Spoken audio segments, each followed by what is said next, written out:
The Democrats continue to maintain that they're very upset that Donald Trump has shut down the USAID fraud organization because we're not going to be allowed to spread the goodness of America around the world. But of course, what they're really mad about is that their NGOs are no longer being funded, so they can't line their own pockets. And of course, their weird pet social projects are no longer being pushed into foreign nations. So we're going to see today, of course, is Brandon Gill calling out Jasmine Crockett on this exact same hypocrisy. But before we begin, don't forget to like and comment on this video so we can break through the algorithms.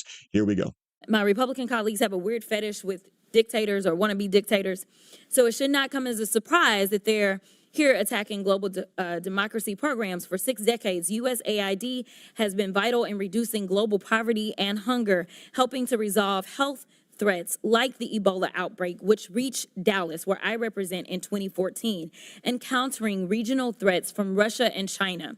Not only is pro-Putin President Trump threatening economic warfare against our closest allies and partners, he's also defying a court order to release billions of dollars in U.S. foreign aid. This committee should be providing oversight of the executive branch's illegal impoundment of federal funds, but we're here today so that the chairwoman can peddle new conspiracy theories about U.S. foreign aid. The dismantling of USAID is just another part of the Republicans' chaotic foreign policy and pro-dictator agenda. I now recognize the gentleman from Texas, Mr. Gill, for 5 minutes. Thank you, Madam Chairwoman, and thank you so much for holding this hearing today. We've heard throughout this hearing a bit more of the same shrill calumny against President Trump, but I am happy that a few of our colleagues did concede that we need more oversight and auditing of our foreign aid. I'd like to remind them that every time Republicans try to do that and audit where government money is going, they try to stonewall us. So I hope that they will get on board with protecting the American taxpayer. I think as it relates to foreign aid, to the extent that we do engage in foreign aid, it of course should advance American strategic geopolitical interests, our commercial interests, and of course should help ameliorate major humanitarian crises. But it ought to be rooted in realism, which is a recognition that we have strategic interests abroad that we ought to advance, and it ought to be rooted in a rational conception of the way the world actually is, and not the way some, leftist secular bureaucrat at USAID believes the world should be. I think that forcing transgenderism and novel sexual fetishes on more traditional cultures does not advance American interests. It alienates the United States on the world stage. We've also seen USAID money going to oppose many of our allies abroad. Madam Chair gave a few examples, and I'll give a few more here.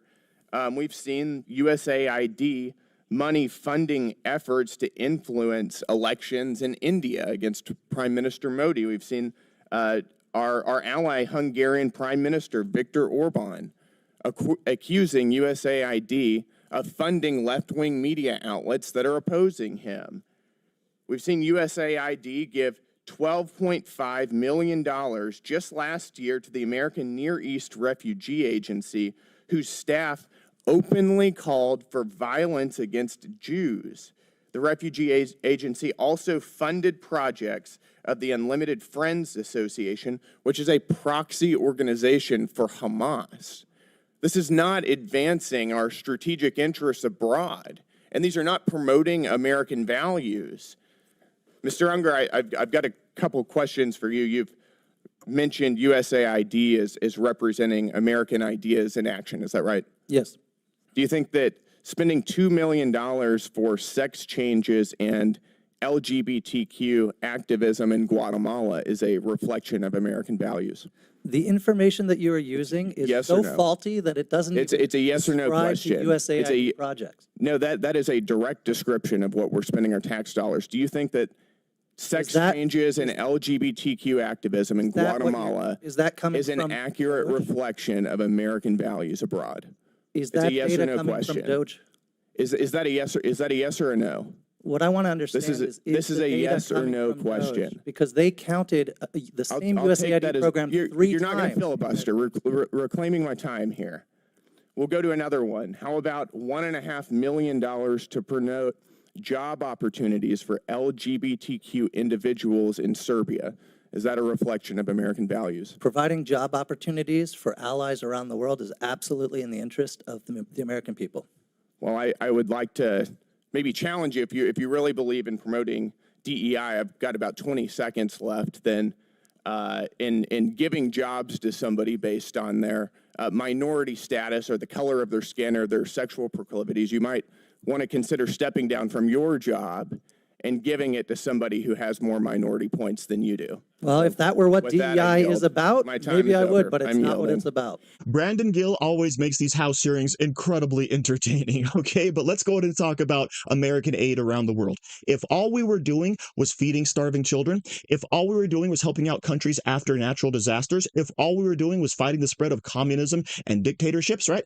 I'd be okay with it as long as we take our own economic position into account. And as the most prosperous nation, our citizens are also the most generous. Whenever something does happen around the world, who's the first to get online and donate money, right? It's the American people. We do it freely of our own accord. But the problem with the USAID organization is they were taking our money and then wasting it on pet projects that are just plain weird, all right? Because if you want to talk about advancing American values, right, the weird LGBTQ plus AIP stuff, that's not American values. And it's really going to actually be detrimental to spreading American values around the world, right? When you go down to South America, do you think they're all on board with this weird stuff? No, they're not. When you go to the Middle East, you go to Africa, are they all on board with this weird stuff? No, they're not, all right? So all that's really going to do is turn the citizens against us because, hey, they all know what a woman is, all right? They know that children should be protected. So when all these leftist organizations start popping up and spreading madness,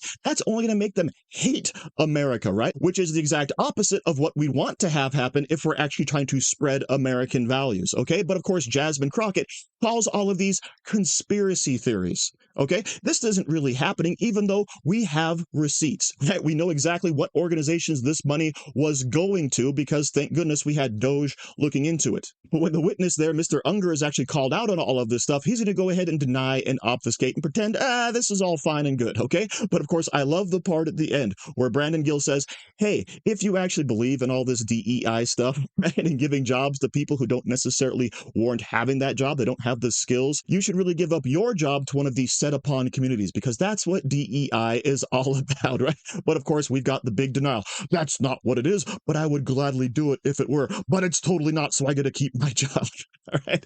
So of course, the hypocrisy of all these leftists is clearly on display, okay? And Jasmine Crockett at the beginning was even actually calling for more oversight in what's happening in these organizations, specifically with Donald Trump, all right? And Brandon Gill's retort is, of course, to come back and say, yeah, thank goodness you're actually finally calling for that, but we've been doing it for the last several months. So thank you very much for watching. Don't forget to like, share, comment, subscribe, and say hi to your mom for me. Do you like t-shirts? Of course you do. And now you can support the channel by buying an Angry Teacher t-shirt designed by me, Angry Teacher. So if you like America, if you like freedom, if you like liberty, then go ahead and click the link in the description where all designs, of course, are 100% mother approved. So enjoy yourself and find something you like today.